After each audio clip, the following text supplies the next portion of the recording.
I study a lot of the trends, in particular, that come across in pop culture, and one of the things that has surfaced over the past 3 years is a proliferation of these gang shows. You know, there's the Gangland, there's the BET American Gangster series, there's Discovery Channel has one. I mean, you name it, there's all these gang shows, and there's been a few that have come out of Texas. And with that in mind, when I talk to young men and women, there's a glorification that they get out of that. And from your standpoint of being somebody who has to deal with them on the other side, one, how do we deal with that gang problem? And I don't know if it's increasing or decreasing, but when they start to show up in these jails, is there some sort of diversionary program or some sort of rehabilitation or method that can be put forth so that they don't go in there lightweight and come out heavyweight?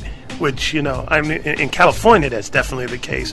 I don't know how bad it is in Texas, but those shows, definitely I see them as having maybe an unintended consequence of being an influence right now.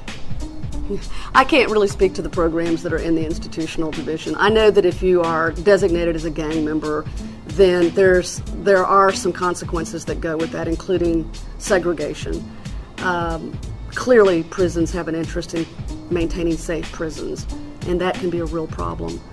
I think that our young offenders are particularly problematic in that they present a lot of issues that you don't deal with older offenders. And in fact, age is a big criminogenic factor, and we have a large number of young people in our criminal justice system, both in our jails, in our prisons, and on probation. And we have to figure that out. They are the future, our youth are the future of tomorrow, and we've got to understand and appreciate the best ways to approach dealing with these people, because they will be out. Yep. Okay. But, you know, they are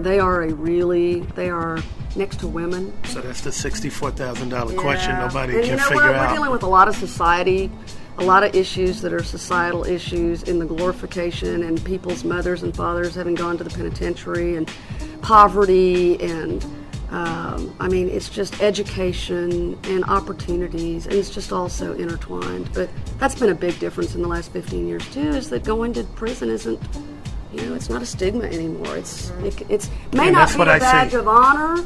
It may well in a gang community. It may well in some communities, but regardless, it's not a stigma. Yeah, and it used to be, and that's what I see too. It is no big deal anymore. Exactly. Yeah.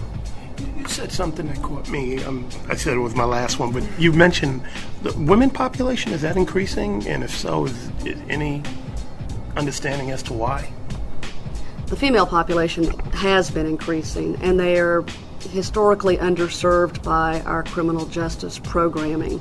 In fact, the legislature directed as one of their interim charges a hearing on that issue, which will be held next week in Austin. Really? The 28th. Okay. You know, when we did the research years ago, maybe 5 years ago, we found that like 1 in every 11 Texas adults is a felon. And that number can only have gone up. So if you're at the grocery and 1 of every 10 people around you has been either in prison or on felony probation, well, there can't be a stigma. It's in every family in some communities. Exactly. I'm curious about back to the building question here in Harris County. It's gotten a lot of news, and perhaps it's been mischaracterized in the news as a new jail. Are the voters going to, what's the decision-making process look like? Does that go to a vote if there's going to be a new facility? That's why it's going back to Commissioner's Court in June. Okay. So we've got a while to think that through and figure out. Well, that gives time for the city to decide whether they want to opt in and how much, if any, they want to contribute to that building process. But certainly the Commissioner's Court will be looking at if they want to move forward on that, whether they will move forward with a bond issue or some other means of financing, or both. Oh, it's unclear now. Yes.